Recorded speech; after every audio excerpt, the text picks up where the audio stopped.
അവരുടെ വീടുകളോ കെട്ടിടങ്ങളോ നശിച്ചാൽ അവരൊരുപക്ഷെ ഏതെങ്കിലും ബാങ്കിൽ നിന്നും കടമെടുത്താൽ അതിതീവ്ര ദുരന്തമായി ആ ദുരന്തം അംഗീകരിച്ചാൽ കടം എഴുതിത്തള്ളാൻ പോലും തയ്യാറാകാത്തവർക്കാണ് നിങ്ങൾ വാടകയ്ക്ക് ആ കെട്ടിടം കൊടുത്തത് എന്ന് തിരിച്ചറിയണം.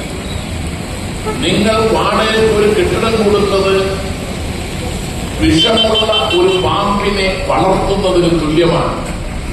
അത് സ്വന്തം കൈക്ക് കടിക്കാൻ ഇടവരുന്നതാണ് എന്ന് തിരിച്ചറിയാനുള്ള വിവേകമെങ്കിലും അവർ മനസ്സിലാക്കേണ്ടതായിരുന്നു. ഇവിടെ ചില കാര്യങ്ങൾ ബി.ജെ.പിയുടെ നേതാക്കന്മാർ പ്രസംഗിച്ചു എന്നാണ് മനസ്സിലാക്കുന്നത്. അതിലാദ്യം അവർ പറഞ്ഞത് എ.കെ.ജി അവരുടെ നേതാവാണെന്നാണ്. എ.കെ.ജിയെ സ്വന്തം നേതാവായി പറയുമ്പോൾ മോഡി ആരാ?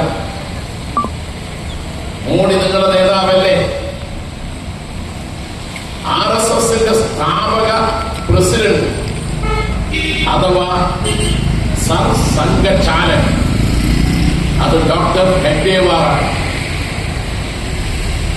എ.കെ.ജി അദ്ദേഹത്തിന്റെ ആദ്യഘട്ട പ്രവർത്തനങ്ങൾ നടത്തുന്നത് സ്വാതന്ത്ര്യ സമരത്തിൽ പങ്കെടുത്തുകൊണ്ടാണ്.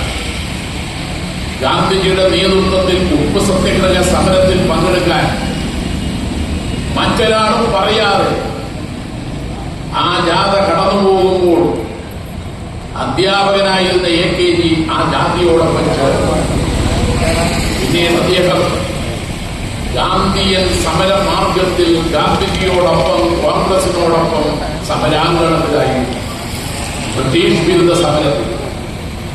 അല്ലയോ ആർ.എസ്.എസുകാരെ, നിങ്ങളുടെ നേതാവായ സ്ഥാപക നേതാവായ ഡോക്ടർ ഹെഗ്ഡേവാർ 1925 വിജയദശമി നാളിൽ രൂപം കൊണ്ടതിന് ശേഷം എ.കെ.ജി സ്വാതന്ത്ര്യ സമരത്തിലേക്ക് പോകുന്നത് 1930കളിലാണ്.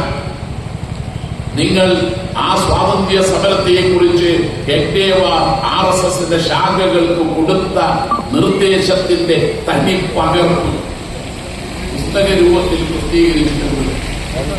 ഹെഗ്ഡേവാറിന്റെ ജീവചരിത്ര പുസ്തകത്തിൽ അത് അദ്ദേഹം അന്ന് ആർ.എസ്.എസിന്റെ ശാഖകൾക്ക് നൽകിയ നിർദ്ദേശം ഗാന്ധിജിയുടെ ഉപ്പ് സത്യാഗ്രഹ സമരത്തിൽ ആർ.എസ്.എസുകാർ ആരും പങ്കെടുക്കാൻ പാടില്ലെന്നായിരുന്നു.